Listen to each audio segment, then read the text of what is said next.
Paramashivoham. Om Nithyananda Paramashivoham. Om Nithyananda Paramashivoham.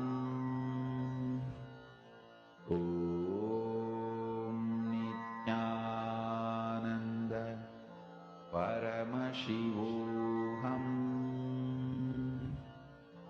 Om Nithyananda Paramashivoham.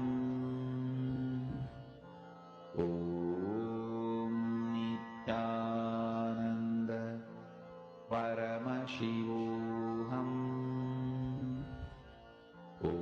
Om Nithyananda Paramashivoham. Om Nithyananda Paramashivoham. Om Nithyananda Paramashivoham. Om Nithyananda Paramashivoham. Om Nithyananda Paramashivoham. Om Nithyananda Paramashivoham. Om Nithyananda Paramashivoham. Om Nithyananda Paramashivoham. Om Nithyananda Paramashivoham. Om Nithyananda Paramashivoham. Om Nithyananda Paramashivoham. Om Nithyananda Paramashivoham. Request all of you to post the answers for what each of you scanned. In your third eye, what did you see as the issue that this person has? Please go ahead and you all can post.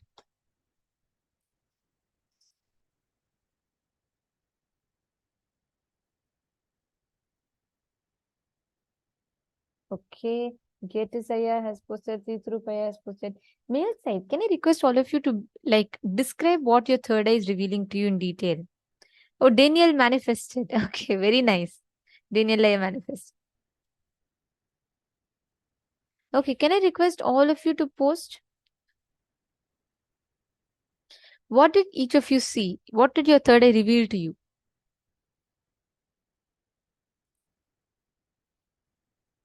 Okay, there are a lot of answers that female side also has posted.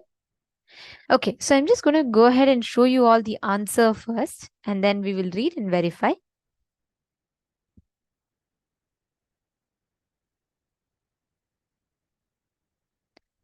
So she had autoimmune disease, which is called thyroiditis, and it's also known as the Hashimoto's disease.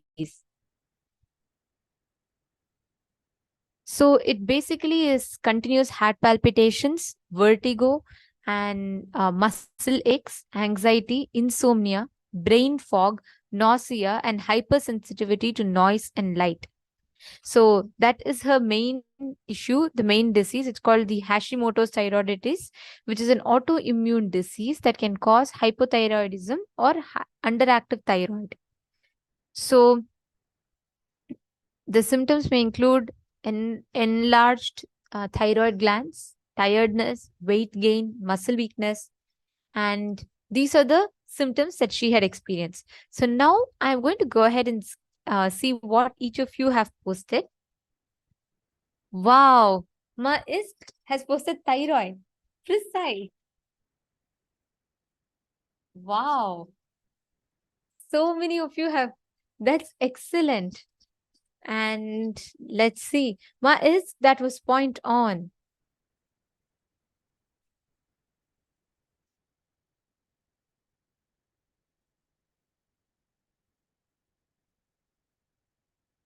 Wow. Ma Parameshwari, you manifested. Great. Excellent, Ma. You have manifested. Ma Parameshwari has posted first. I see throat suffocation. Great.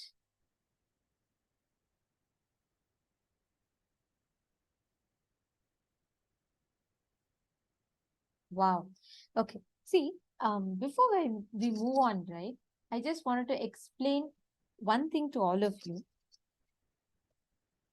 Sometimes we may feel like, oh God, scanning these is all little uncomfortable. You know what, like scanning people's diseases, and how can I do that? And it doesn't really feel very good. I don't feel good about myself by doing that. I wanted to explain to you all. Understand?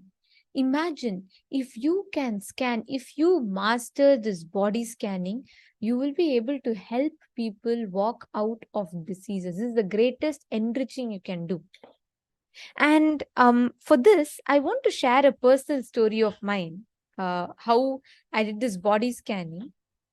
See, understand, many times, if you carry a resistance inside your inner space, you will not be able to precisely identify. I'm saying for many of you, actually, that uncomfortability is the reason you're all not engaging with the scanning. Actually, I was just scanning you all, and I'm seeing that the undercurrent, the thought current that many of you are carrying here is that, what do you say? That kind of uncomfortability to scan. You don't feel very comfortable scanning another person. And exactly, see, Madhyana's pillow has posted. And many of you feel this. When I scanned, I could actually see that as a thought current in you. Let me tell you all something. Please understand. If we don't take responsibility, or if we don't manifest this power, I mean, it's not going to harm people, it's not going to be a loss, but you will miss out on the experience of passing the science of healing. And it's a personal experience for me, when as to how I have scanned people and I saw the kind of difference that it made.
Nithyanandam. I apologize for the technical glitch that you all had to face. You all lost our audio temporarily. Yes. So, as I was explaining, I just wanted to set a little bit of a context to all of you, every one of you that are here, about body scanning, right? What we had seen, what we all were, when we all were scanning.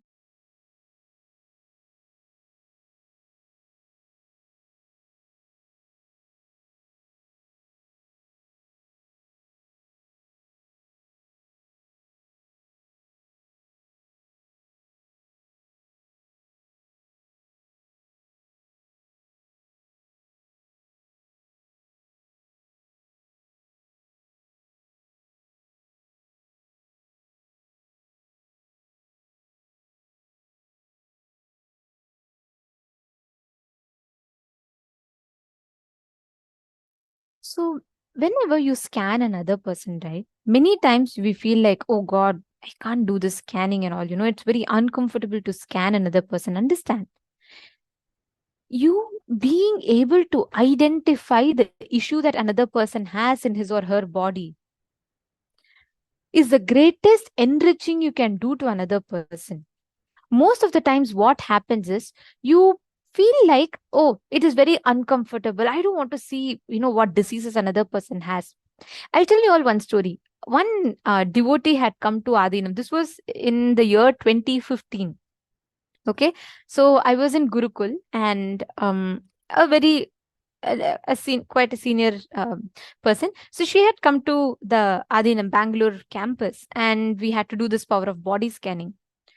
And I used to have a lot of resistance to this power because I also used to have a similar thinking. But this one incident changed it all for me. When I scanned her, I was just too young at that time. I was probably 13 or 12 with 13 years old, I think. I had no idea what cancer was. I didn't even know the concept. Of course, I knew the word cancer, but I didn't know what it means. I didn't know what these diseases are. I had no idea of these diseases. So what happened was, when I was when I was manifesting this power of body scanning, one thing I saw, this particular woman who had come, I saw that there was something getting reproduced fast, so fast in her blood. So that's all I understood. So I kept saying that I saw that there's something like very pale pink, and I kept seeing that it's getting reproduced faster. Then I tried describing this, and the person who was listening to this, the person who's hearing this for the first time, she seemed to be very intrigued. She said, no, no, go on, describe more. I was like, yes, Ma, this is what I'm seeing. She said, no, no, can you describe a little bit more? Then I explained to her the symptoms that she's facing because of it, hair loss, everything. And I told her that I am seeing that you have something very serious in your blood, which needs to be attended to. And she said, like, I have nothing. Okay. And I said, no, why don't you just go check and come back? And she went to the doctor, and she came back to Swamiji literally in tears. She said that she has had blood cancer and she didn't know it. And when she went to the doctor said, you have come just in right time. A little late would have been too late.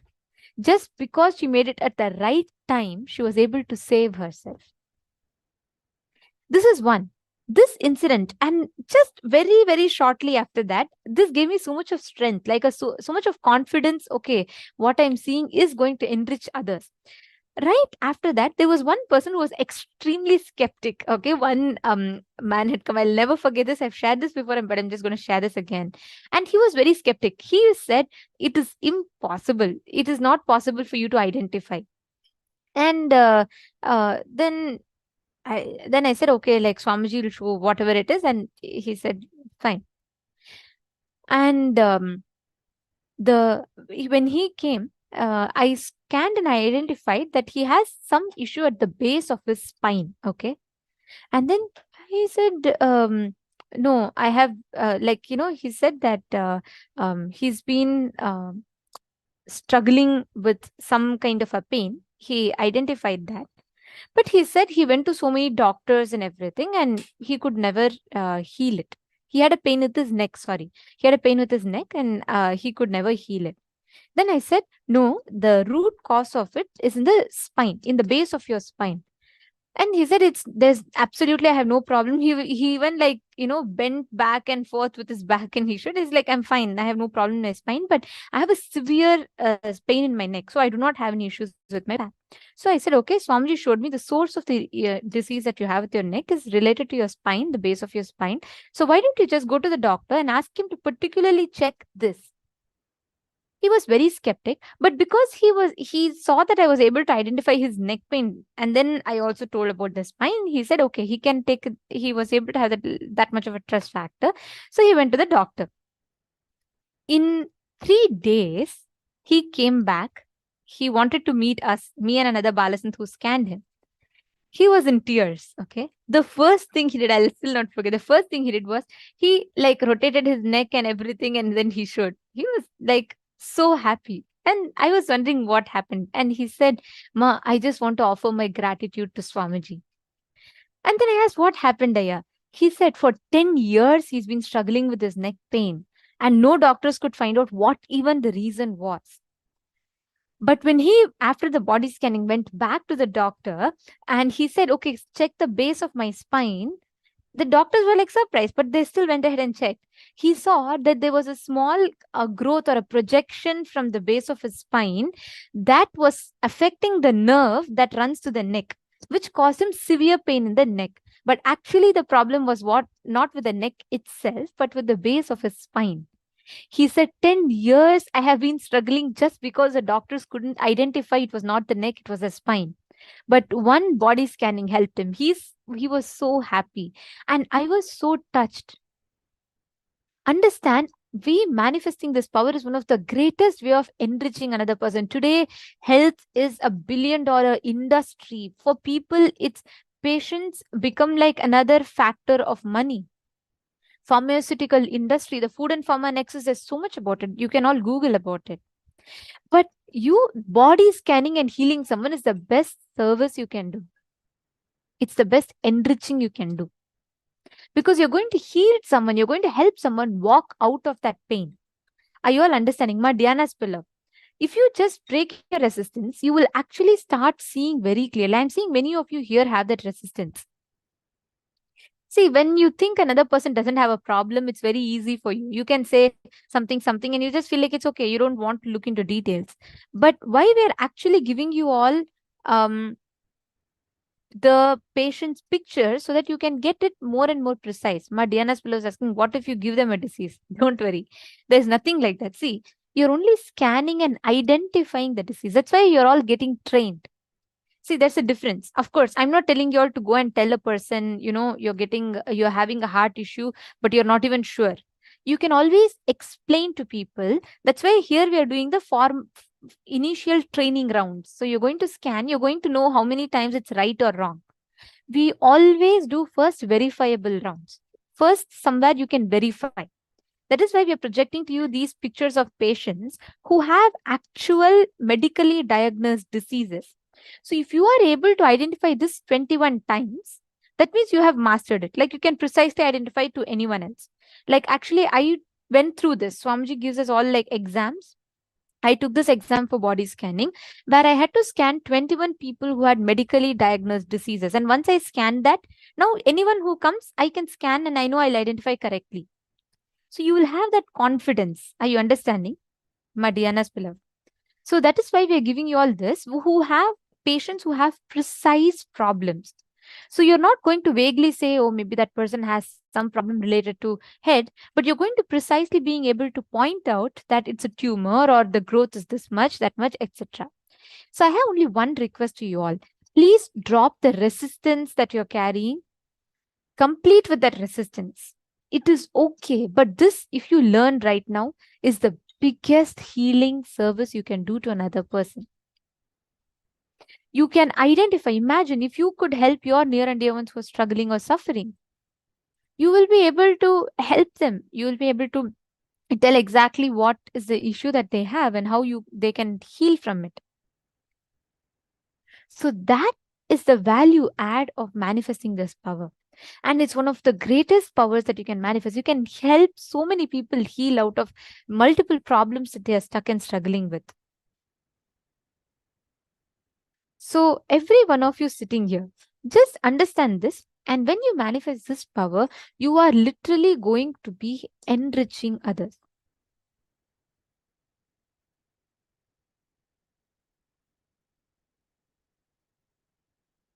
Okay.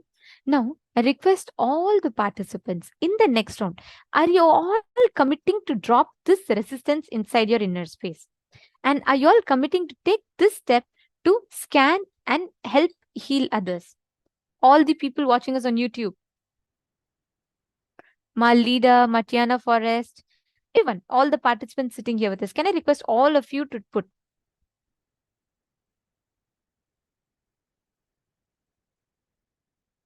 Can I request all of you to post? How many of you are ready? How many of you are committing to drop this resistance and manifest this power?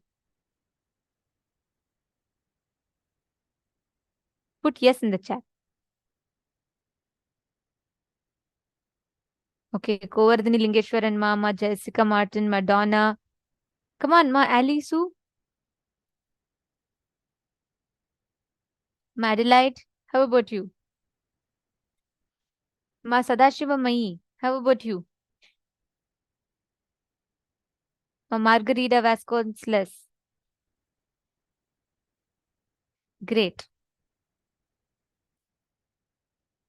Okay, there's so many of you, yes, in this room. Wonderful.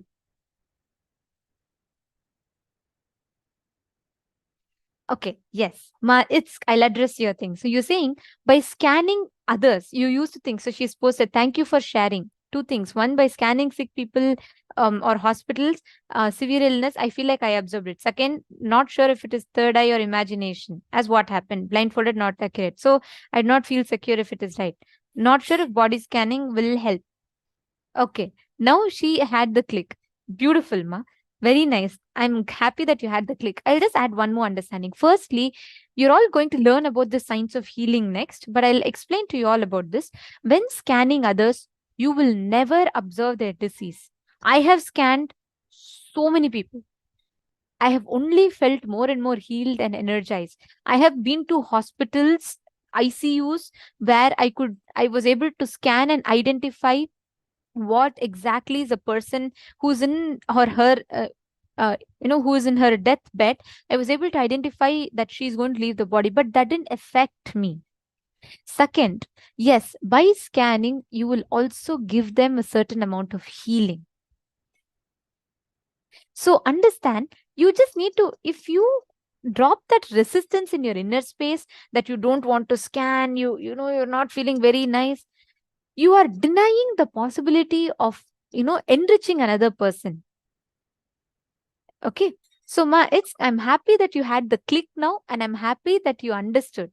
Now, with this context, I request every one of you, every time you have to heal someone in life, anytime, never have this resistance, never ever carry this resistance in your inner space. Always make this decision that you are going to be only working on enriching the other person, whatever it takes. If it's just a body scanning, healing, do it. Now, talking about this, right, I'm going to be sharing with you all the next session we're going to be learning about is the science of spiritual healing, because today you're all going to be receiving the healer's initiation. So let us understand what this spiritual healing means and what is the science of spiritual healing. Okay? Okay. So now I'm going to be playing the next session for all of you. Let's all listen.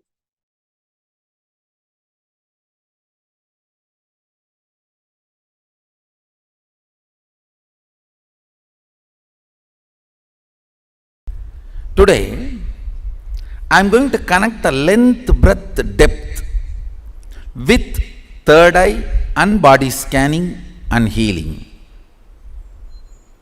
Listen, still some of you may not be completely manifesting the earlier initiation, but you don't have to worry. That is the way sometimes your system functions. After I tell 50 jokes, you will start laughing for the first joke. You will understand the first joke. That goes on, that happens, what to do? So, after I finish the 50 initiation, I can read third eye. அது போன சதாசிவத்துக்கு கொடுத்த தீட்சடா. அது initiation கொடுத்து 1 வருஷம் ஆயிடுச்சு. But what to do? There are some people only. This is the logic with which they function. And it's okay. At least they function. See, fundamentally, I am doing something which is unprecedented, to tell you honestly, which was never done earlier. So the product I am delivering also is unprecedented. So the integrity I demand also is unprecedented. The kind of a whole life need to be just opened and intensified.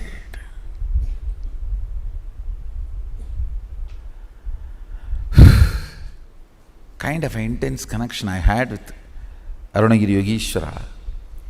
Even with that connection, it took 9.5 months to fully download the whole thing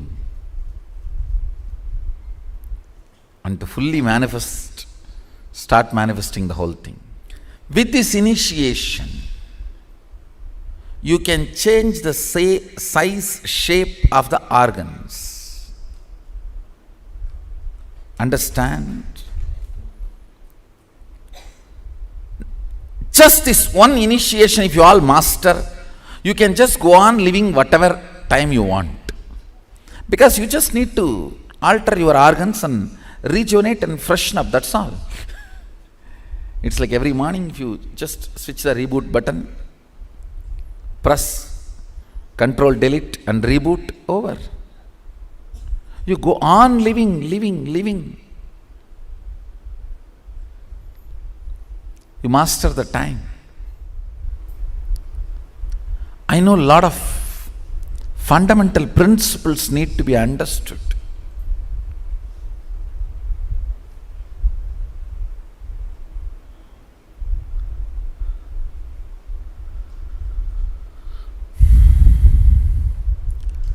Unfortunately, humanity has moved so much away from nature. Even basic few things look so complicated and difficult. Sometimes I feel like I am living in a different world and you are all living in a different world. It is not few feet distance, it is few world distance. Because the cognitions I carry, the conclusions I have, listen, the cognitive shift you need to have for this initiation. Listen carefully. I'll repeat once more.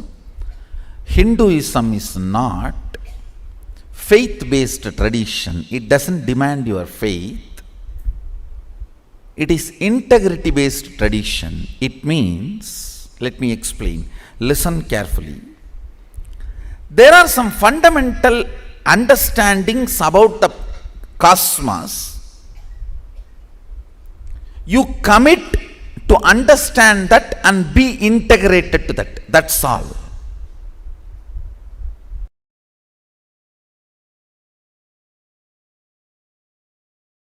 First time I started initiating others into healing in a Jiva Samadhi, means a living tomb called Neru Sadasiva Brahmendral Samadhi. In Tamil Nadu there is a Jiva Samadhi of a great enlightened master, Sadasiva Brahmendral.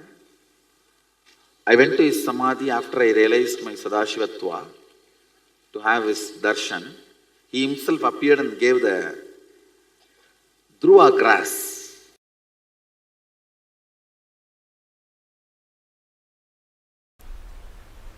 Actually, I feel that whole thing, all of you in front of me, and this whole hall, this mic, everything, this throne, everything, kind of a liquid, semi-solid, where the bhava freezes into matter, where the ideas becoming idols, in that space, I can see the whole operation happening. From this space, I want to give you one advice. Please understand. Whatever you believe, your body makes that into reality.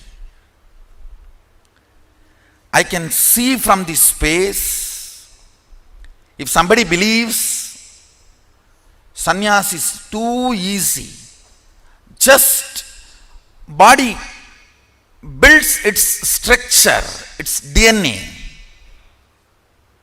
to make sannyas simple and easy.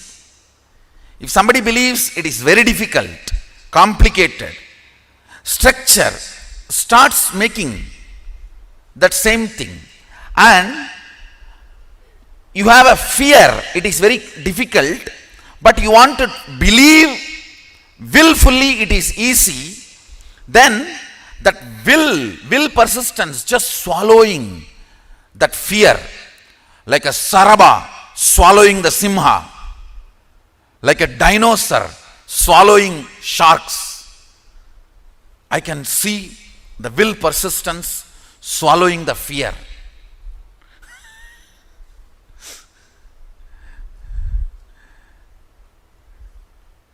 If you feel living in this place is the best, I am seeing you manifest that. If you feel there is problems here, I may not be in tune with this now, then I see that same thing getting manifested. If you feel the fear is there, I may not be successful, I may not fit in, but with will persistence you want to feel, no, I will fit in, this is the best place. Then I see the will persistence behaving like a Sharaba. Sharaba means Mahadeva's incarnation to remove the blood of Hiranyaksha and Hiranyakasipu from Narasimha. See, Narasimha has to kill Hiranyaksha and Hiranyakasipu in a very raw way, like a physical, violent, eating the intestine, because the intestine was capable of keeping the DNA alive, which Narasimha does not need, doesn't want. So he has to swallow it. Whatever is said and done, because that fellows have done a lot of tapas, that qualities went and got settled into the Narasimha's body. So now it's Mahadeva's responsibility to clean up Narasimha's body. So he takes up the form of Saraba, means the face of Saraba. Saraba means the lion with elephant trunk and the huge wings. He assumes the form of Saraba and releases Narasimha. I can see clearly your will persistence behaving like Saraba and releasing you from all the damages of Hiranyaksha, all the incompletions. Understand? I am really seeing this whole semi-solid existence. I am actually sitting on the threshold.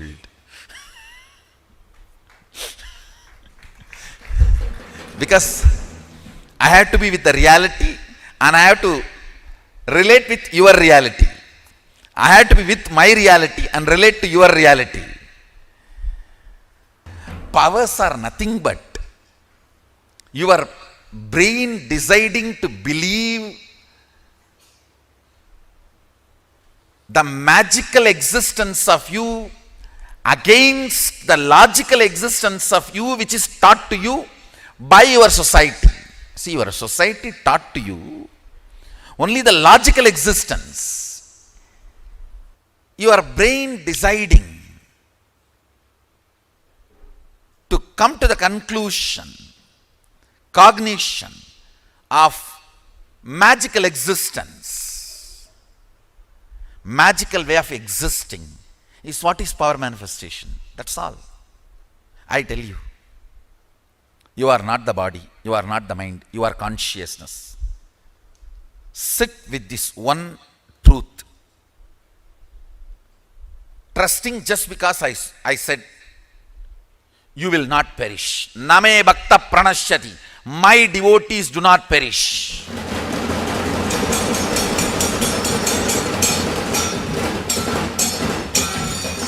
When you come to the conclusion, your consciousness, your pleasures will change. Your purpose of existence will change. Why you want to exist will change.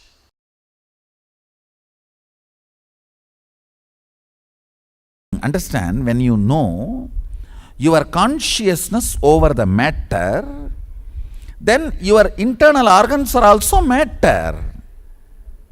Have power over them and start healing them, reversing them. Reversing the diseases and reversing the aging. Reversing the tiredness and boredom they all feel due to aging. That's the real achievement. Understand? All powers are to manifest what you want in your life as reality.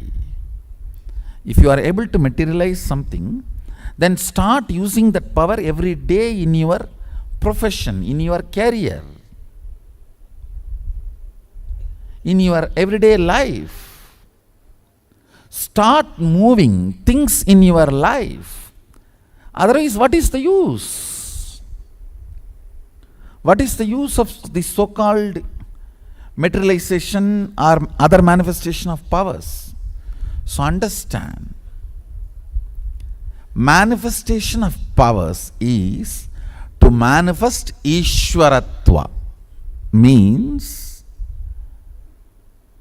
Ishwaratva means being Lord of your life. At least your life. Be Lord of your life. Manifest whatever you want. Go on, I tell you, when you start manifesting whatever you want very casually, with a lot of fun, without much effort, without feeling difficulty or anxiety, even once you feel, will it happen or not, over. You are no more Ishvara. Without even remembering like that once, moving things, moving life as flow is Ishwaratva. Understand? Ishwaratva is the smell of Sadashivatva. State, space, powers manifestation. In this 3 level, Ishwaratva is smell of Sadashivatva. Ishwaratva is flavor of Sadashivatva.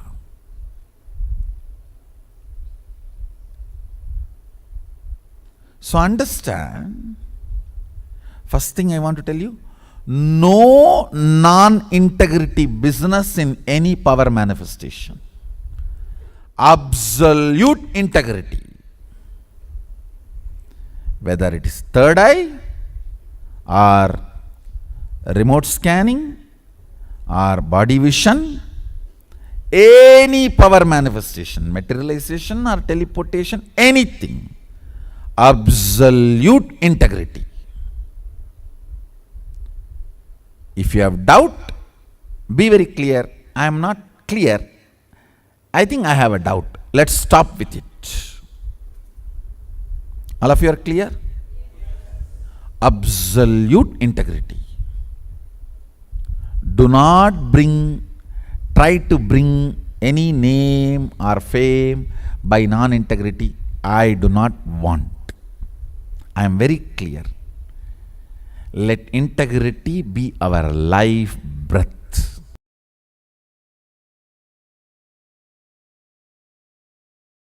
Go on manifesting powers that will actually make you healthy, wealthy.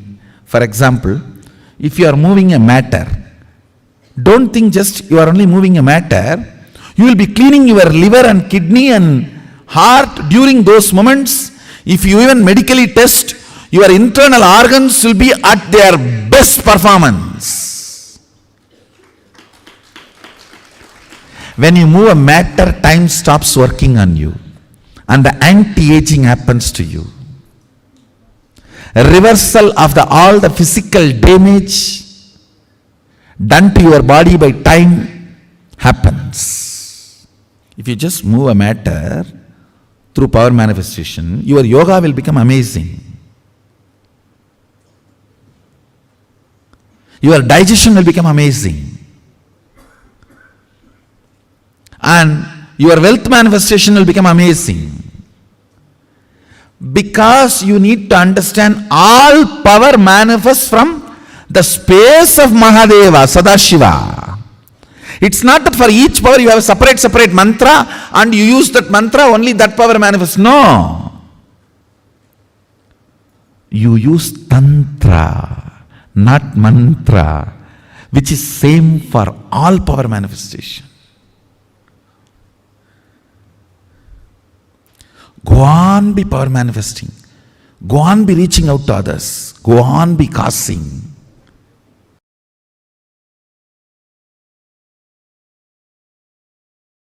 Do not be afraid when I say cosmic principles. They are actually some of the foundational truths. You are using the body. You are not just the body. Many of the ideas you carry about you are ideas, not you. That's all. Understand? Many of the ideas you carry about you are ideas, not you. It's not that it takes years for you to come to these conclusions. Because you never tried. Oh, no. These are all. I came here to manifest my desire. Just talk about that.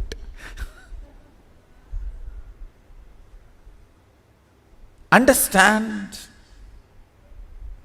every time you come to a conclusion of a cosmic principle, your third eye just goes up. Ooh. It gets refueled, tank full. Whoever gets clicked with this truth, even if one cosmic principle clicks with you and you are cherishing it, you are romancing it, you are flirting with that principle, your third eye is getting refueled. Whoever has started learning this refueling technique, they manifest powers. For them only I give Trinetra Tilak. It is symbolically saying, I am looking there.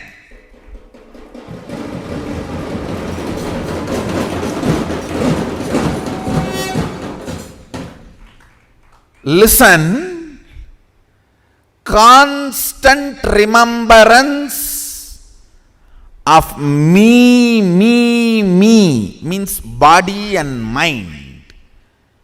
Your depression. Tell me anything else worthy to be remembered about you other than your tip.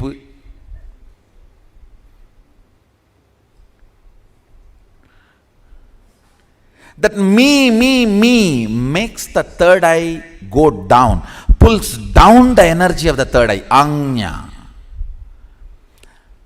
Literally, it convinces your will you don't have future. It is all impossibility. Impossible. Understand, many times your thought current about your goal makes you believe more and more impossibility. That is why I tell you, don't think of goal, plan for excellence.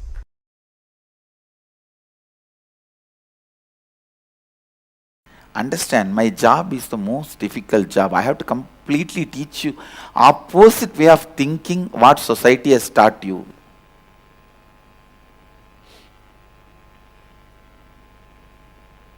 For example, you go to somebody and tell you have a headache, and that person rolls on you, oh, you have a headache, ayo, what happened to you, this should not have come to you, and cries and wipes his face on your own sari.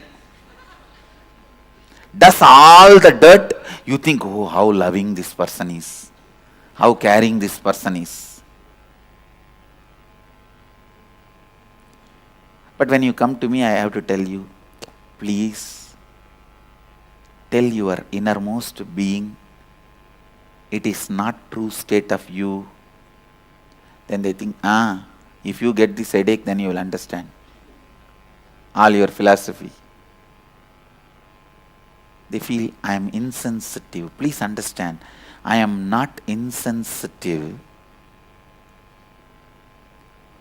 I am sharing with you exactly what I did to me when I had fracture. This is what exactly I did to me and got healed.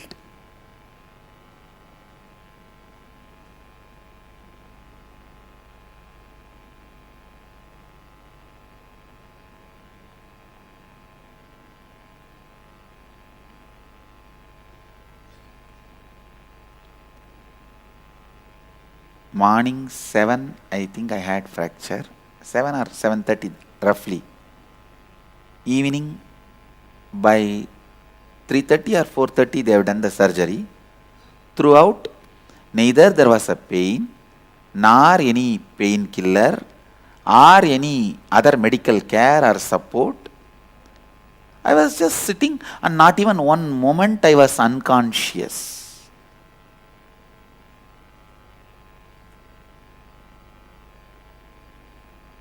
I am telling you, just tell yourself, when you tell your DNA you are complete, you walk out of diseases. When you tell your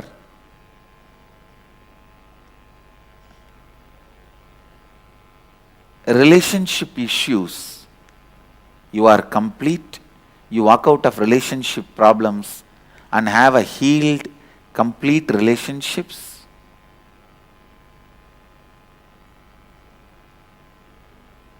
When you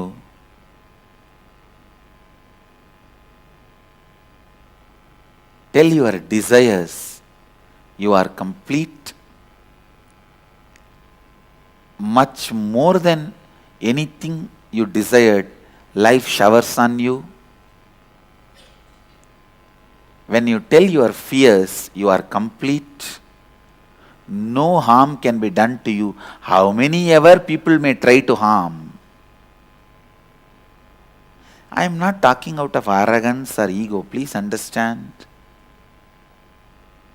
I tell you, when you are complete inside, no one can frighten you, no one can harm you. Cosmos functions on intelligence.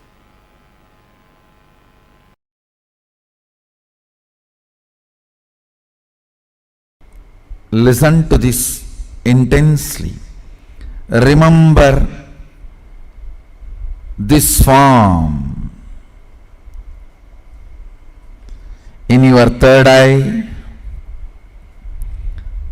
Chant this Mahavagya. Om Nithyananda Mahasadaशिवोहम. Open your third eye and see, you will be able to scan anybody, your body or any other body. When you scan, wherever there is a problem, See through the third eye from the same oneness space and give instruction, let it be healed and healthy. You will see live the tumors melting, fat melting, stones getting cleansed, fat melting and bodies becoming even shaped. Not just health, you can even bring beauty through this power to yourself and others.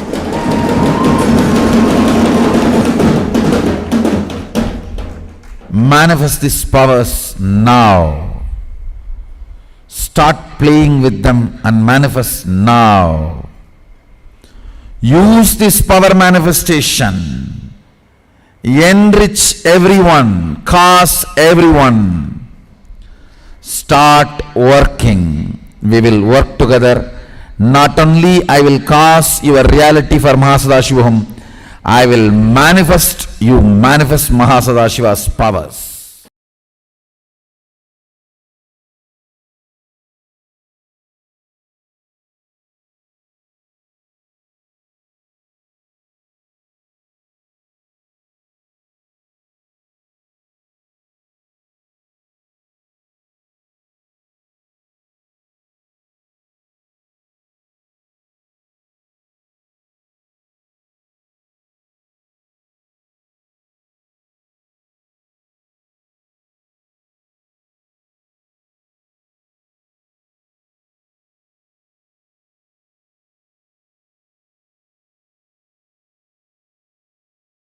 Yes. See, healing is possible. You can heal. You can heal, and this science of transmitting the energy to another person and healing them, this is a unique science, a science that's unique only to Hinduism. Just like how you can let's say you can buy something from a shop, you can share food to others, you can share the energy of healing to other beings. It is possible. It's a very, very powerful science that Swamiji has revived and revealed to humanity. Today, all of us are going to be receiving this healer's initiation. Please understand, the science of healing that Swamiji has revealed is a very important science for us to understand, because today all of us are going to be receiving the healer's initiation. How many of you here are going to be receiving the healer's initiation for the first time today? Can I request you all to post in the chat?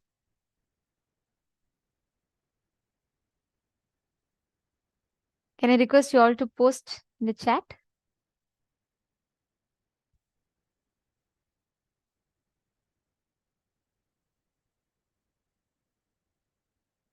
Wow, okay, that's interesting.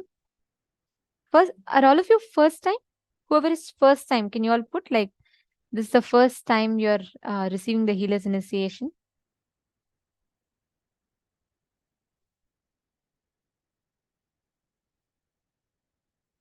Wow. So all those who are receiving for the first time today, this session is a very, very important one for all of you. Because in this session, you're all going to be learning about the science of healing. You're going to be understanding the science and you're going to be preparing yourself for the initiation. So do not miss this session, because in this session, you'll be understanding about the do's and don'ts, the lifestyle of healers. All right. So please do not miss this session. I request every one of you to sit and be available here. See, the healing energy is basically all of us have abundantly the healing energy available inside of us. And now, when you are transmitting that energy to someone, you are harnessing your own enormous, tremendous energy that's available inside of you to transmit that energy as an experience to another person, and you are healing them. That's how the science of healing works. I should say this is the base of the healing science. Okay. So basically, this is where you are going to be transmitting the energy, the experience into another person. Okay. So healer's initiation, how this science works. all of us have something called the Anandagandha region. Anandagandha is just in this region, right above your navel center, below your heart center. That is Anandagandha chakra. The Anandagandha chakra is where all the 7 energy center merges. That merging point of all the 7 energy centers is what is Anandagandha. Like you all can see here, Anandagandha. And Swamiji says Anandagandha is the point that the divine resides in our being. Like Swamiji is just sitting in our Anandagandha. Yes. So, healing, when during the healer's initiation, what Swamiji does? Swamiji awakens the Anandagandha, which is the source of the spiritual superconscious healing. And Swamiji is giving us the science. And understand, this science of Anandagandha has been delivered to planet Earth only when incarnations land in planet Earth. There are only 2 places in entire Shastras this is referred about. It is such a supreme secret. See, all of us have 72,000 energy channels, what we call as nadis. So these are the main like pipeline kind of a thing. These energy channels, subtle energy channels, are running through our body. There are 3 main: the Ida Nadi, which is on the left side, the Pingala Nadi, which is on the right side, and the Sushumna Nadi, which is in the center. So we have the Ida Nadi, the Pingala, the right, and the Sushumna Nadi on the center. Now, along the spinal column, the Sushumna Nadi runs. Each of these Nadi, to give a rough corresponse, they roughly correspond to sympathetic and parasympathetic and central nervous system. We have sympathetic nervous system, we have parasympathetic nervous system, and we have the central nervous system. Since nadis run in a curved path, they cross one another each time because these nadis, 72,000 in number, these nadis, when they run through the body, they run crisscross at some point. Each of the points where they intersect, they form a chakra and they form 7 chakras. 7 points in our body where this energy is high.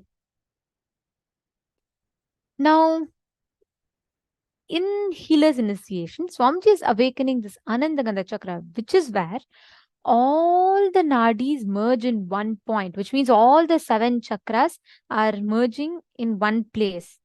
That is Anandagandha. That is why it's one of the most powerful region. Now, in healer's initiation, Swamiji will be awakening that Anandagandha chakra inside of us. So, every one of you that are sitting here, today, during the healer's initiation, Swamiji will be awakening your Anandagandha chakra. Understanding?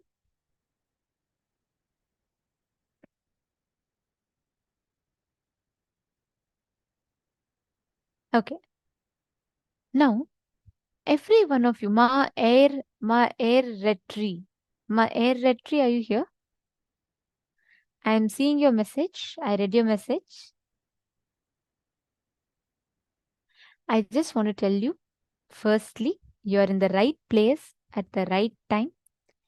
Do not worry. Don't worry, ma. Swamiji will heal you. Can you come on camera? Ma air retri.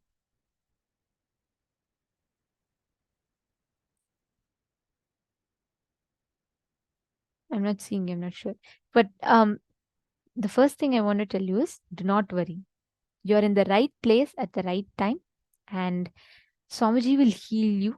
Today, especially this darshan is for healing from diseases. So ask Swamiji for healing, ma, and Swamiji will heal you. Okay? And understand, all the diseases can be healed. Today, receive the initiation for self-healing, healing others, and you keep healing yourself every day. You will harness your own inner strength, your body's ability to heal yourself. You will not need to struggle. This healing will be completely by your own ability. You will be able to heal. Okay?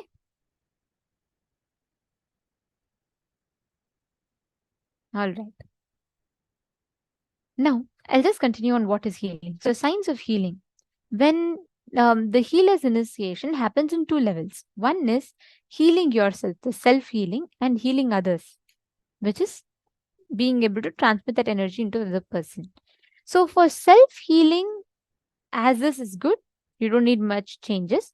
But healing others, there are certain lifestyle principles that you need to follow.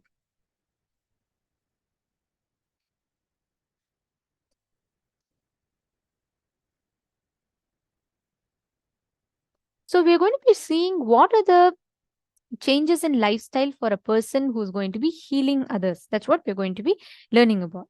So the science of healing in itself is a very powerful science.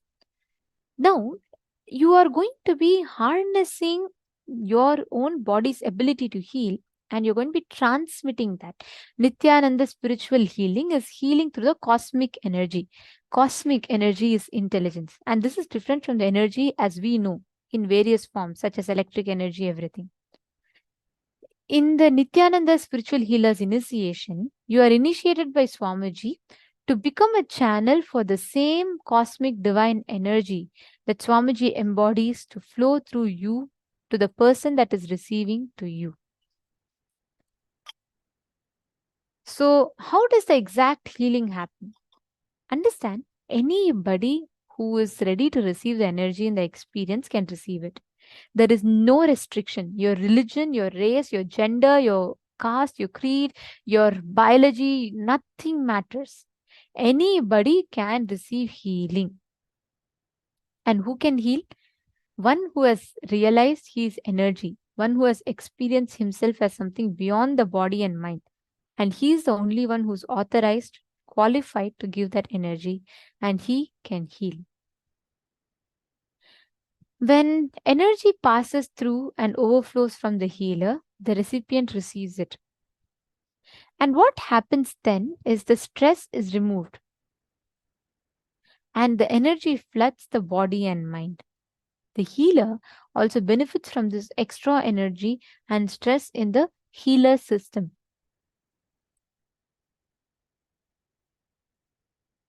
So there's no stress at all. So the moment you heal, right, moment you receive the healer's energy, you're literally transmitting that as an experience to another person. So please understand, when you are healing, you are literally transmitting that experience to another person. And the best part here is you are only going to be acting as a transformer. Like you're only going to be taking energy from one source and giving. Many of us might think, oh, if I'm healing someone else, that means I am losing my energy. No, you can be reassured. In healer's initiation, there's no such thing. Actually, healing rejuvenates the whole being wherever there is imbalance by its sheer intelligence. So just by healing, the person is transmitted completely. And understand, when you start healing others, your whole being is flooded with that energy of enriching. Only if you're able to enrich, you will be able to heal others. Swamiji tells that all healers are my hands. Swamiji says, when you become a healer, you literally become Swamiji's own extension. And it's a very, very beautiful science that Swamiji has revealed. Now, let us understand what are the lifestyles of healer. If you have to become a healer today, what are the lifestyle, what are the changes for you? First thing, if you are healing yourself, there's no restriction. But if you're healing others, the first thing you will have to drop is say no to alcohol, say no to drinking, say no to smoking, say no to eating non-vegetarian food. This is very important. I request everyone to provide your complete listening to this. Do not miss this. The first thing, if you are receiving initiation to heal others, please say no to drinking, smoking, and eating non-veg food. These three are not allowed. Understand, there's a science behind it. It's not just a discipline. It is not just a restriction. There's a profound science behind it. See, when you meditate, basically healing is a meditation practice, something similar to that. When you meditate and practice healing, you will have a beautiful and continuous flow of energy. And in that high level of energy, if you drink the low energy alcohol and this high energy meditation, they would start opposing each other. So listen very carefully. When you drink alcohol, when you smoke, your whole body is filled with that low energy. And when you meditate, when you heal, it's high energy. So these two will start opposing each other. And listen, when you eat non-veg, when you are killing a hen and eating, the hen is not going to say, "Oh, my dear son, I am so happy that you're killing me and eating. Let you have all the nutrients." No. When you are killing the hen is going to suffer. It goes through so much of pain. All that fear, pain, and trauma gets stored in the muscles. How many of you have noticed that when you eat non-veg, you suddenly feel so much of like low energy in your system? Raise your hands or put yes in the chat.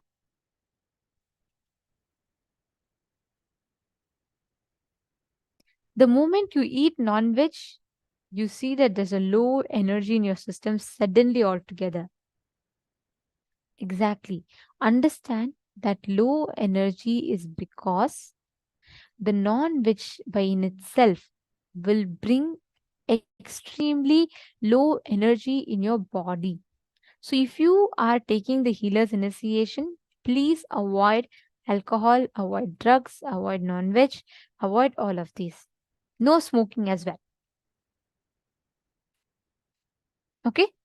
Yeah. Now, it is important for us to understand the science why of it.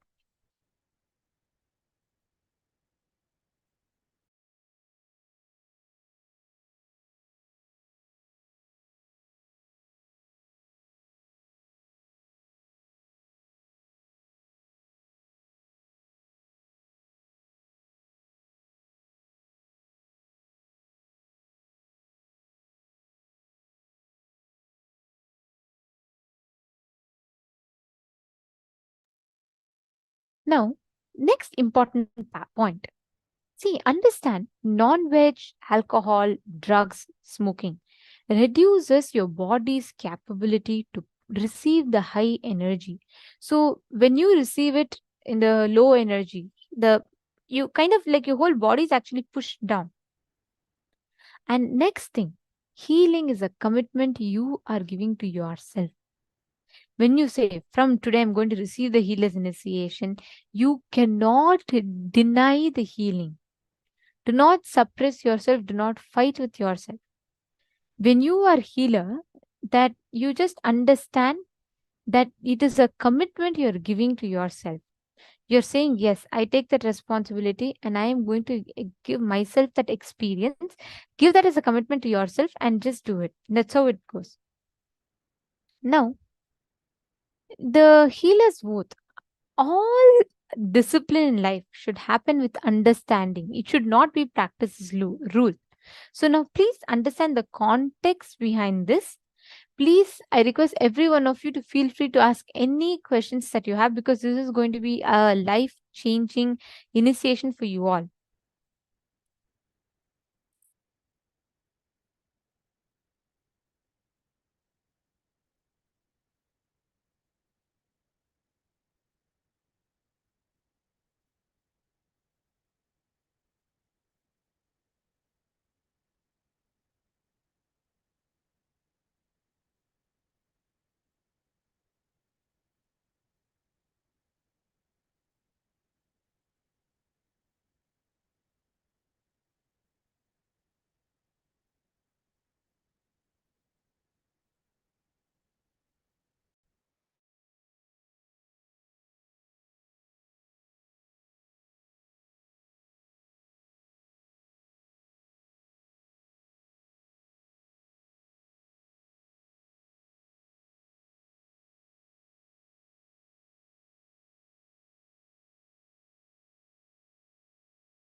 deny healing for a person. This is the first principle.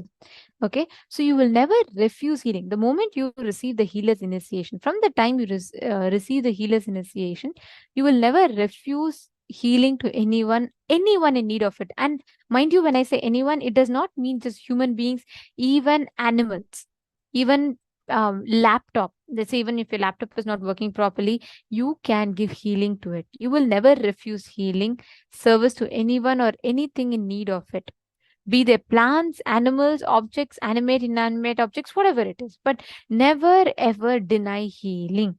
You cannot say, you know what, I don't like you, I'm not going to heal you. No, you cannot say that. Any personal conflict or difference in ideology with the person should not come in the way of providing the spiritual healing. You cannot say, just because you didn't support me in what I needed, I will not give you healing. No, you cannot say that. Even if even if your own enemy is in need of healing, you have to give him healing. Healing should never ever be denied to anyone. That is the science of healing. That's the oath that you should take when you are healing. That's part of the spiritual healer's initiation oath. Understanding? Okay. And the next one is, you can never ever say, you can never deny a healing to someone just because they are not according to you, following something, believing something, or they may even be doubting, uh, like anything for that matter. You will not deny healing for them for any of those reasons. Next, Ishavasya Upanishad says healing is all about harnessing your own energy, the inner potential energy inside of you, and transmitting that energy as an experience to another person.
Nithyananda.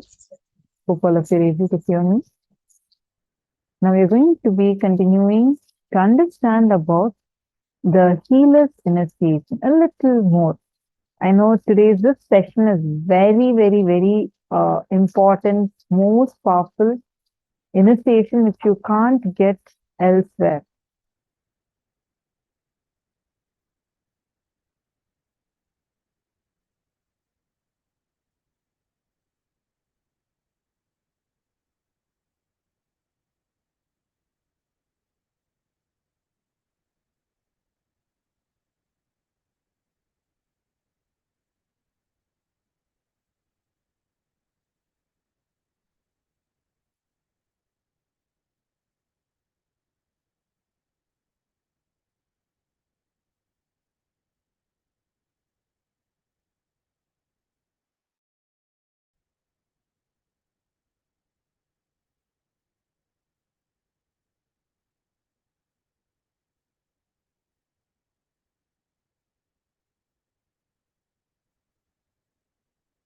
Understand one thing. Any personal conflict or difference in ideology with a person should never come in way of providing this service to that person. You may refuse this to anyone or anything only when your life, personal life, might be in danger. For example, if there is a snake that is really badly wounded, but you know if you go and put your hand on it, it's going to bite you and your life would be in danger, then in such situations, definitely, yes, you can avoid it. You do not need to provide the healing at that time. But if only in such type of situations, you can avoid. Nityananda spiritual healing prayer should always be offered as a free service. Never charge any fee or accept any kind of favor for this service. Understand? This will directly incur karma to you if you charge. Otherwise, there is no karma for it. But if you charge any amount, it's like you are accepting for that person's karma to come upon you. So be very, very careful. Do not charge for the Nithyananda spiritual healing service. Jessica is asking, what about strangers, those who don't ask for it? So should we wait for someone to ask? No, Jessica, you can definitely enrich them. You can tell them, look, this is what a spiritual healing service, and ask them. And if they want it, you can provide it to them. But don't go and try to force it upon them. You can enrich them and you can provide it to them when they ask. You can ask them, for example, let's say you meet your friend and you see she's suffering with some severe headache and she's complaining about it. So definitely you can provide the healing for her. But first tell her this is the healing service and this is what Swamiji had initiated you with, and tell her, explain to her how this works. She doesn't need to do anything. This is a cosmic healing that she would be receiving. So explain to her the science, the technology behind it, and then you ask her if she wants it. If she says, yes, I would like to have it, then you can provide the healing. Now, Jiang Ying is saying, teacher, there's a question. Since stones have ideological consciousness, why do vegetables and fruits have no pain while animals have pain? If vegetables and fruits also have pain, isn't eating vegetarian and meat the same? Very beautiful question. Let's just see. First thing,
Sorry, now are you able to hear me, ma, Nithyanandam? Ma Xiang Ing. Nithyanandam? Sorry, see, I was explaining. Stones have consciousness. Plants have consciousness. Air has consciousness. Everything has consciousness. Ishavasyam nidagum sarvam yatkincha jagatyan jagat. Everything that exists is filled, enriched, enveloped with pure consciousness. So everything is made up of consciousness. You can almost take it like it's like a clay. That's the clay with which everything is made, or a wax with which everything, the whole existence is made with that one wax. Consciousness. Now, each of these have different levels of consciousness. I'll give you an example. For example, let's say someone who's a very strong spiritual seeker, has been such an ardent spiritual seeker, who does a lot of sadhana, he does yoga every day, and like the kind of consciousness he would be having towards himself versus a person who's living very mindlessly, does not really care about anything much, and just tries to live a life what he thinks to be normal, but does not even cognize what he's doing to himself. Now, when you compare these two, who would you say as having high consciousness? Definitely, it is the person who is like a spiritual seeker and who is living as a spiritual seeker. Am I right?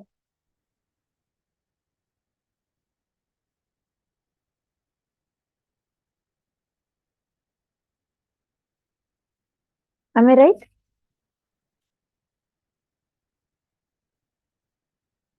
So that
Nithyananda, I apologize sincerely for the technical difficulty. I hope now all of you are able to hear me clearly.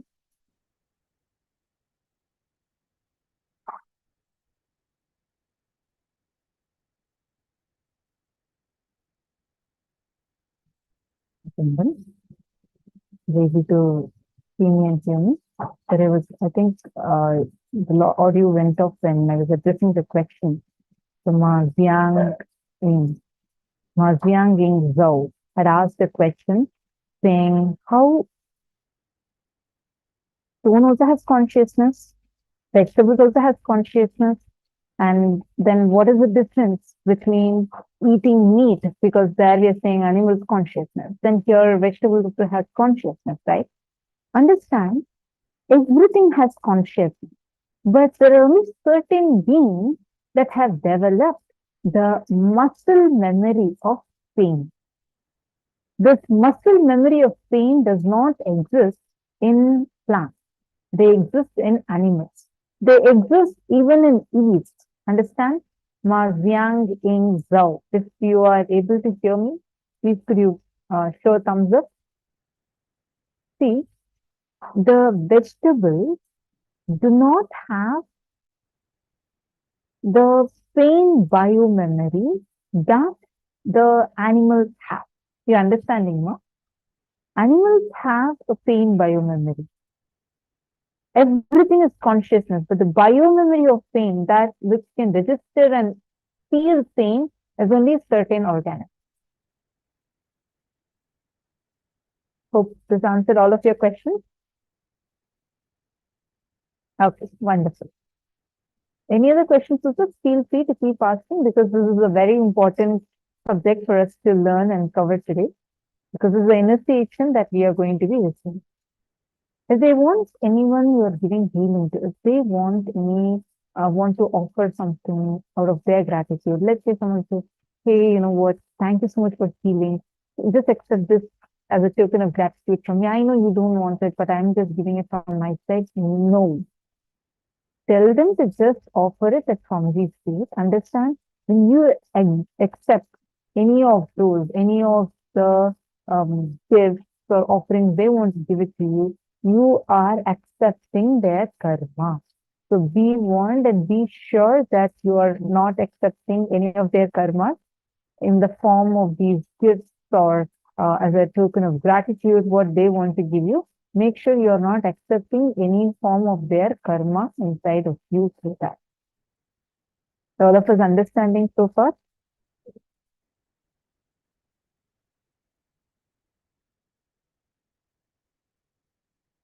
Great. Now, the next thing.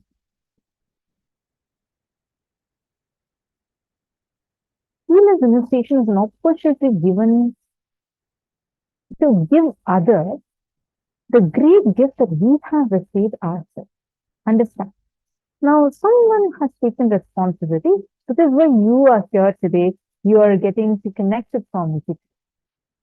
So someone has been responsible for bringing you to Swamiji. Therefore, something has added into your life, right?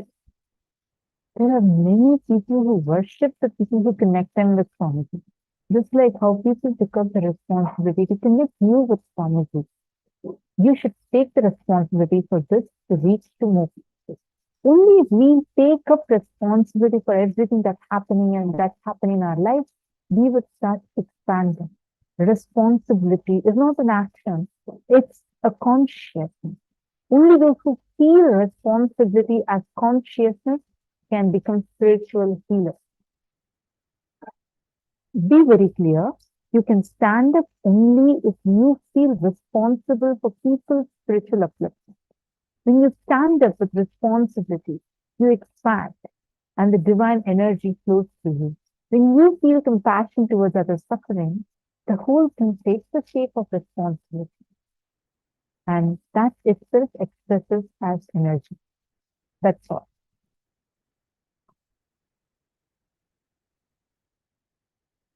Swami Vivekananda's motto for his mission was Atmano Mokshartam Jagat Pitayasya.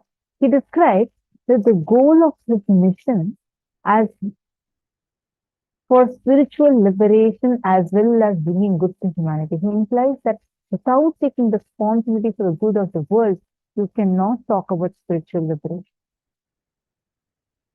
So Nithyananda's spiritual healing technique is that it not only helps the person you're healing, but it also helps you, your own spiritual growth.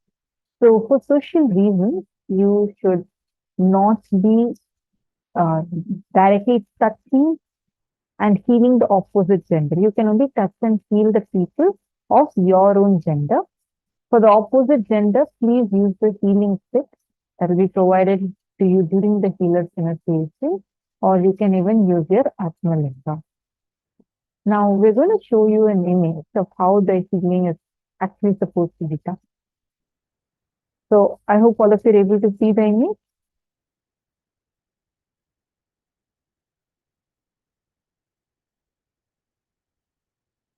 Okay, let's see a question here before I enter into this. Beyond Legacy is asking, if the person offers a fruit in gratitude for healing, would that be accepting karma? Yes. It is not about just, see, a simple example I'll give you. You heal someone, you get healing, and their back pain got healed. You should not say that, you know what, look, I have given you healing. I just want to go to the next tree, can you just drop me over there? No. And even if they tell you, you know what, you gave me healing, I'm so relieved from it. Why don't you just hop onto my car? I'll go and drop you in the next street. Or even if it's just a few meters away, even that level, you cannot accept that favor. They can do it as a friend to you, but they cannot give the reason as because you gave the healing, I want to offer this as a favor to you. No, because if you take that, you are accepting their karmas into you. Oh, Samuel Rodriguez is asking, what about yeast? Can we consume it? If not, why? Yeast, Swamiji tells us to not consume it. It's not a restriction for all of you, but as Adinavasis, as Kailasavasis, we do not consume yeast at all.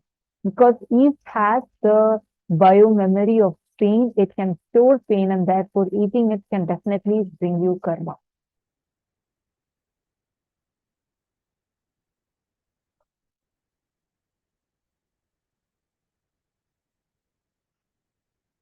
Govind has asked a question. He said, okay, can I heal only if the person himself asks and then deny if it is requested by a third party? Example, I don't want to heal Trump, and if my mom requests it, but if Mr. Trump himself asks me, I will. Is that right? First thing, for anyone else to request you healing for the other person, always consult with the person who is going to be receiving your healing. Even, for example, a small child may not be able to ask you for healing. That kid may not even know, but the parents have the right to decide for a child till a certain age. So for that, the parents can ask for the child.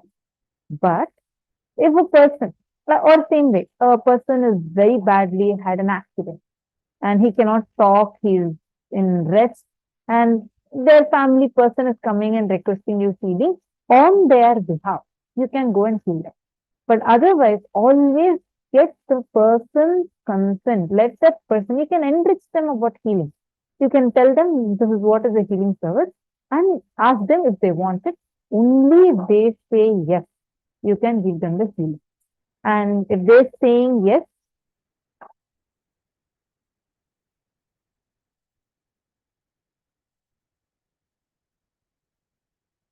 sorry, Aya, is my voice clear for you? I'm seeing that you have posted. My voice is not audible. Sanjay Ori. Please kindly let me know if you're able to hear me clearly.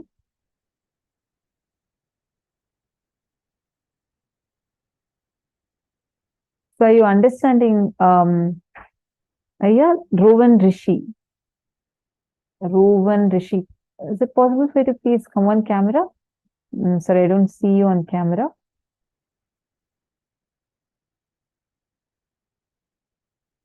So now are all of you so far, are all of you with me, understanding clearly? Okay. And you shouldn't be denying healing for anyone, even if you don't like that person. But if someone is coming and asking you for healing, and you're saying that, like, no, my ideology is different.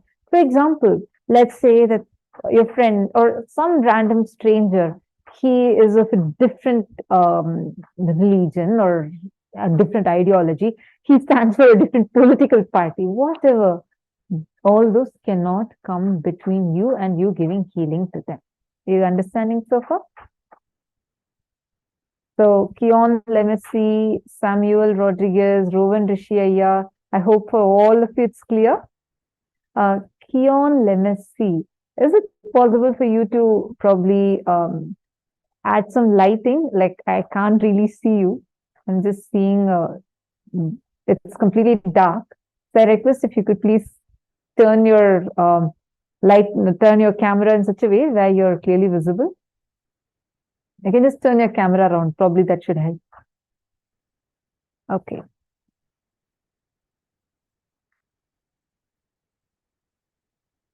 So now, understand. So far, all of you are with me, correct? Okay, good. Now, this is the way how you are going to be giving the healing. There are a few things you need to note in this picture. Always, whenever you're giving healing, always make sure that Swamiji is in, Swamiji's picture is there in that room and Mahavakya is playing. These two are mandatory for whenever you're giving healing. Swamiji's picture has to be there and the Mahavakya. They have a Mahavakya where in Swamiji's voice. So that has to be playing.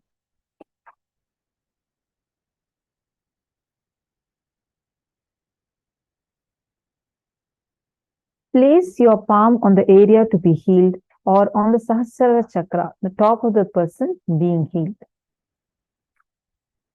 A very important point again.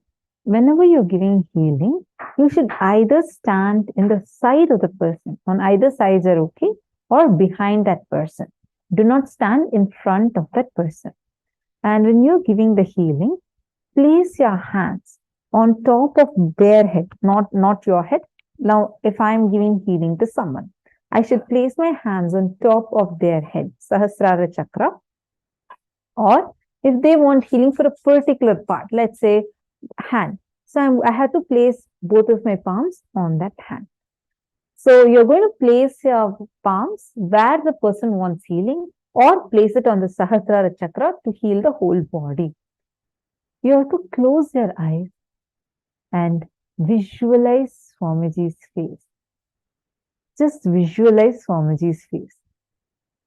Immediately, you will see your Anandagandha chakra would start flowering. Anandagandha chakra is the region between your heart center and navel center. So this region is called as the Anandagandha chakra. The moment you remember Swamiji's face, there's a feeling that will happen right in your Anandagandha chakra, right? That's because your Anandagandha chakra is actually flowering. So just connect with Swamiji and visualize Swamiji in your Anandagandha chakra. Then start chanting the Mahavakya. Immediately you will see from your Anandagandha, intense energy will start gushing through you. Just bring your awareness to the chakra and relax. Don't worry about the energy flow. It will happen on its own. Just chant the Mahavakya. Once you have relaxed into yourself, feel that boundless energy flowing through you. Continue as long as you feel the person is drawing the energy. You will sense it effortlessly. Your hands will automatically drop once the person has had enough. Don't worry about, oh God, I can't, I'm not sure. Is it enough? Should I give more? Don't worry about it. Just focus on, just relax. Chant the Mahavakya. Gat is asking, can Swamiji's photo just be in pocket? No, the other person also should see the picture of Swamiji. So make sure it's visible to the other person also. It's both visible to you and the other person. So Even if it's a small picture, make sure it's visible. Rowan Rishi Jagannath, I am just seeing you here. I answered your question. I just want to confirm, were you able to hear me, Aya? Rowan Rishi. And I request if you could. Yes, you heard my answer? Okay, wonderful. Sorry, I hadn't seen you earlier, so I just didn't know if you missed it or not. Okay. Are all of us clear? Good so far? Now, the Mahavakya should also be playing in your background. Okay, Irie is asking, can you please tell what this chant is? It is Om Nithyananda Paramashivoham. Ma, may I ask, if I just doing purification is not the content of healing? Ma Jnana Parashakti. I'm sorry, I didn't understand your question, Ma. Possible to put your question again? Ma Geeta is asking, Ma, if someone gives you flowers after healing or scanning, can you accept that? No, no. You should not accept anything that another person is giving to you in return of your healing service. Tell them this is not what you're doing, it's Swamiji is doing. Just let them offer it to Swamiji. Just show them Swamiji's picture. Actually, you should just give them the website. Let them offer whatever they want to the Adinam, to Swamiji, not to anyone else. Do not accept others. It's their karma that you're taking in. There's another question. The teacher said that healing others cannot receive monetary and material rewards. What is someone who has been doing the work of healing others and receiving money before? If someone is giving the healing as a Nithyananda spiritual healer service and charging money for that, please kindly report that to KAILASA. You can write an email and send it, or report it to your respective Mahant. If you're Chinese, you can report it to Ma KAILASA. Report it to your respective Mahant or the center coordinator so that they can do the necessary steps for it. But you should not charge. If you have charged any time before, make sure to complete with it and make sure you get re-initiation today. Today it's open for re-initiation, so you can get re-initiation. Now, could you please give little insights about dread ease? Does it also carry pain by memory? Yes. Ma Marva, yes. That also carries pain by memory. Ma, is the healing with Atmalinga similar to this? Does the same set codes that you're saying now apply to healing by Atmalinga also? Is distance healing okay? First, distance healing is okay with Atmalinga because there you are not healing, it's Atmalinga that is healing. So yes, that is okay. And you can follow all these same guidelines for healing with Atmalinga also. The thing with Atmalinga is it's not you who's doing the healing, it's Atmalinga. The moment you place the Atmalinga with the will for it to give healing, Atmalinga itself will start healing. Swamiji will heal through the Atmalinga.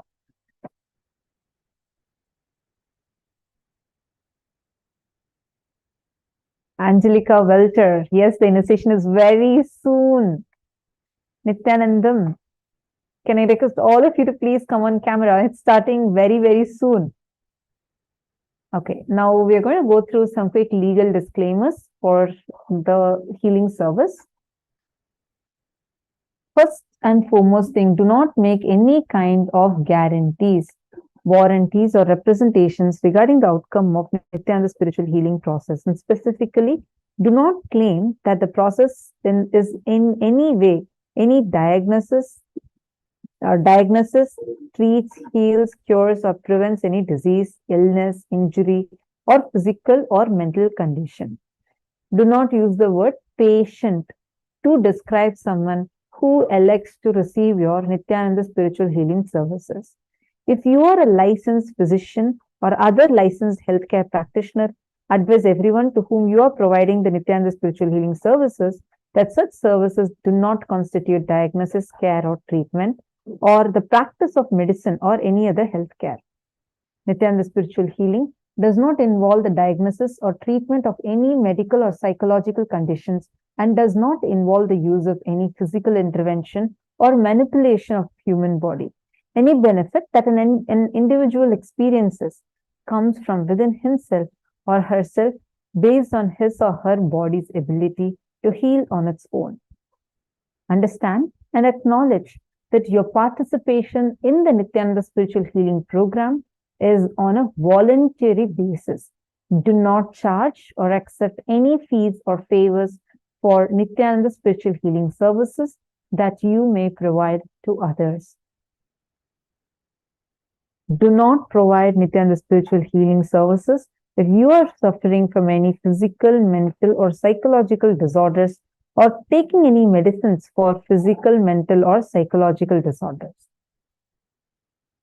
If you become aware that an individual who has requested your Nithyananda Spiritual Healing services appears to suffer from a mental disorder, do not provide the Nithyananda Spiritual Healing services and recommend that he or she seek attention from an appropriate licensed healthcare practitioner or a mental health care provider.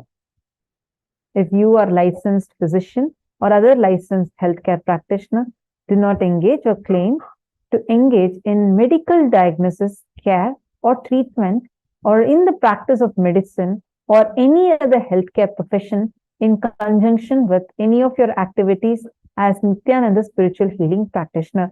For example, you may be a doctor, you are treating your patient as a doctor, you might be a very professional doctor.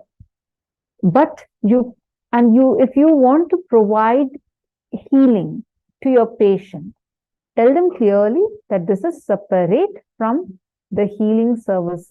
Sorry, this healing service is completely different from the medicine that you're prescribing, and this you're only giving as a healer, a Nithyananda spiritual healer, and for that you will not charge any kind of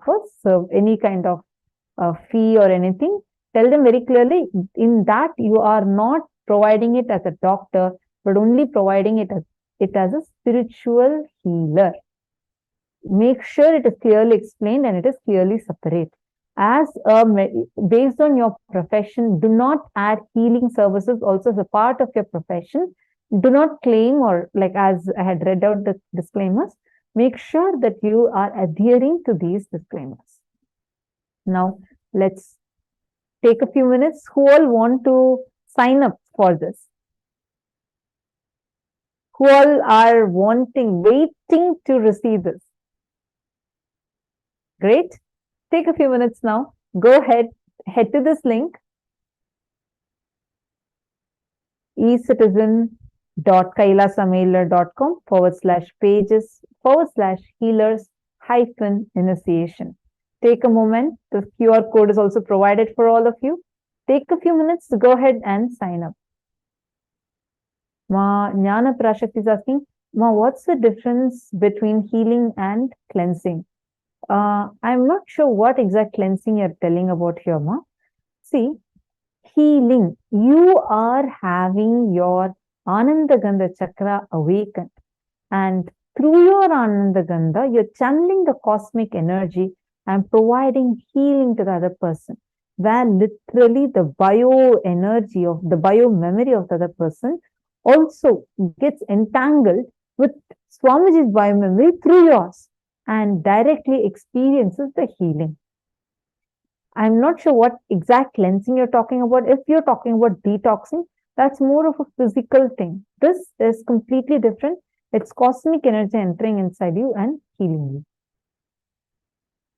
Okay, I'm going to give you all a few minutes so that all of you can sign up. Paramashivoham.